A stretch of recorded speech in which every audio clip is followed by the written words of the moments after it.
The attack came without warning.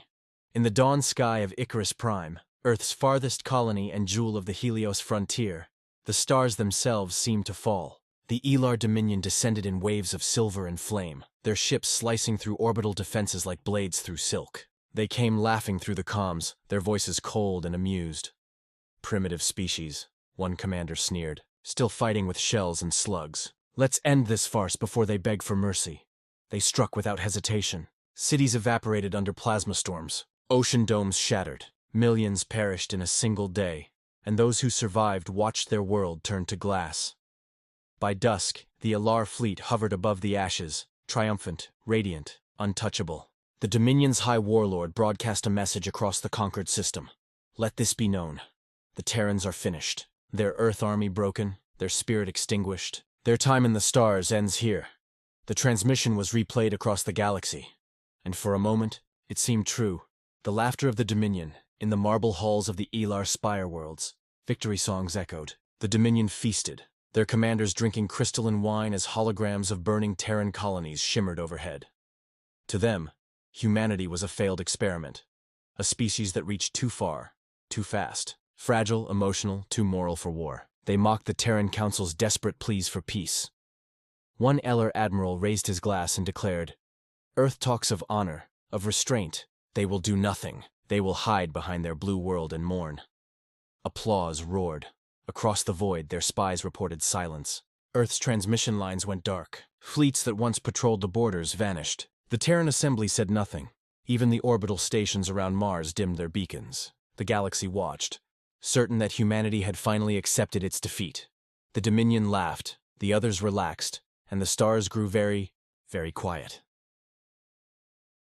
The silence before the storm, then.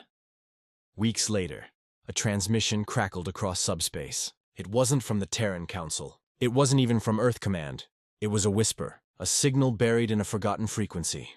One that predated the Galactic Compact itself. A voice older than any alien civilization alive. "This is Earth Defense Command. Effective immediately, the Ares Protocol is active. All silence orders lifted. All assets, awaken." The signal repeated once, then vanished. The galaxy didn't understand what it meant. Most thought it was a bluff, the dying roar of a wounded beast. But those who knew Earth's history trembled. In the shadows between the stars, long dormant beacons lit up. Massive shipyards once thought abandoned began to hum. The dust of forgotten wars stirred. On Luna, the black doors of the Typhon Vault opened, for the first time in 2 centuries. And from deep within Earth's crust, the Earth Army, the real Earth Army, began to awaken. Ghosts of old wars. The first to rise were the silent fleets, automated warships, sealed since the wars of survival. Hundreds of dreadnoughts and carriers drifting in forgotten orbits, each with a human commander kept in stasis, waiting for the recall code. Their systems lit one by one, and their captains awoke to duty. Command authorization confirmed. Mission, Retribution.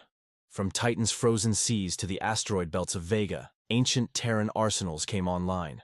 The Archangel dreadnoughts, each the size of a small moon, broke free of their magnetic anchors. Orbital cannons recharged after centuries of silence. The stars flickered as they powered up. One by one, constellation by constellation, and far beyond the Milky Way's edge, in the secret shipyard of Proxima Dark, the Revenant, Earth's first supercarrier, began its final countdown to launch. The human silence was not surrender. It was preparation. The shattering of the Dominion. When the Elar Dominion's fleets entered the Vega Passage, they found nothing. No resistance. No transmissions. Just empty space. Then the stars disappeared. Something vast eclipsed their light. An entire wall of metal stretching from horizon to horizon. Dozens of human dreadnoughts, each bristling with rail cannons and plasma arrays that hadn't been seen in centuries. The Dominion commander barked orders, confused. "Identify yourselves!" A single Terran transmission cut through the void, cold and measured. Fleet command to Dominion forces. "You attacked civilians under truce. You declared total war on Earthkind. You will receive it." The comms filled with static. Then the firing began. The first volley from the human dreadnoughts didn't just strike. It erased. LR cruisers disintegrated before their shields could rise. Capital ships split apart in seconds. Every Dominion ship that tried to flee was cut down. Hyperlanes collapsed under Terran interdiction fields. The Vega Passage became a graveyard of burning metal and drifting corpses. Within 32 minutes, the entire Alar expeditionary fleet, 200 ships, was gone. No survivors, no mercy, no warning. The awakening of Earthward spread through the galaxy faster than light. Earth had struck back. But no one could believe what they were seeing. Humanity's fleets, thought extinct, were moving in perfect, silent formation. Each ship bore the mark of the Eris Protocol, a crimson sigil of a sleeping lion, now wide-eyed and roaring. The galaxy had never truly understood Earth's military. They had seen its diplomats, its colonies, its scientists, but never its wrath. The humans had hidden their strength beneath treaties and calm words. Their armies had gone underground after the last galactic war, disbanded only in name. Now, every hidden base, every black site, every covert legion returned to service. The Sol defense network linked once more. Planetary cannons on Mars aligned with lunar batteries. Orbital fortresses rose from the oceans of Earth like ancient titans, and from the clouds of Jupiter. Thunder rolled, the launch of the Prometheus. Armada, the galaxy watched, as the dark side of Earth lit up like a burning sun. Humanity wasn't broken. It had merely been sleeping. The fall of the Elar the Dominion sent pleas to their allies. None answered. Their fleets retreated across 6 sectors, abandoning colonies and stations. Everywhere they went, Terran forces followed. Silent, relentless, precise.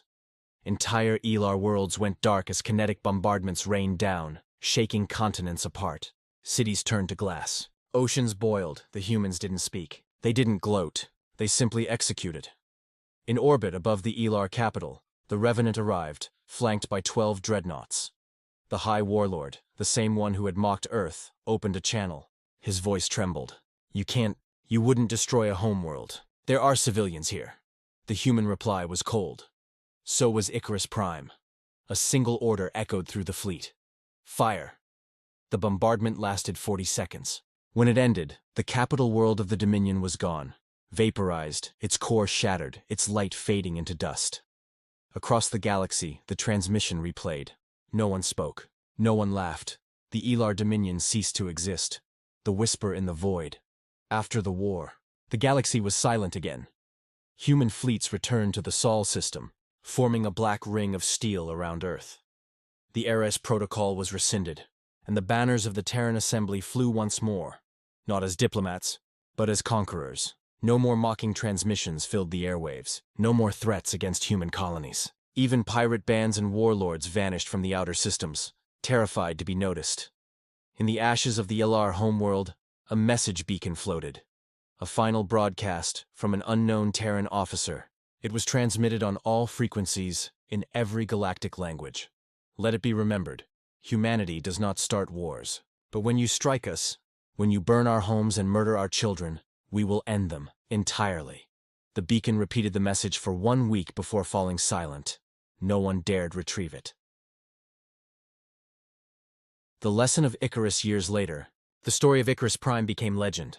Alien children whispered of it in their sleep, the day the humans awoke. Scholars debated how a species once known for mercy could unleash such fury. Some claimed the Eris Protocol was more than a military order, that it was a psychological shift, a reversion to the primal Terran instinct buried beneath centuries of civilization. But those who had seen the burning skies knew the truth. Earth had not changed. It had remembered. The galaxy had mistaken peace for weakness, restraint for fear. It had forgotten that the same species that tamed worlds and crossed the void had also fought wars that burned continents. Humanity's patience was vast, its forgiveness legendary, but its vengeance infinite. And so whenever alien fleets drifted too close to Sol, they would see the line carved into the orbital defense ring, in every known language. They thought Earth's army broken, but it was just awakening. Epilogue. The roar beneath the stars centuries passed. Empires rose and fell. The scars of the Dominion War faded into myth.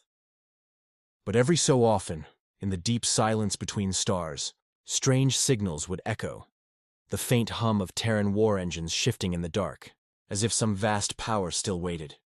And when new civilizations asked their elders why no one dared to attack Earth again, the answer was always the same, spoken in a whisper, because once they woke the sleeping lion.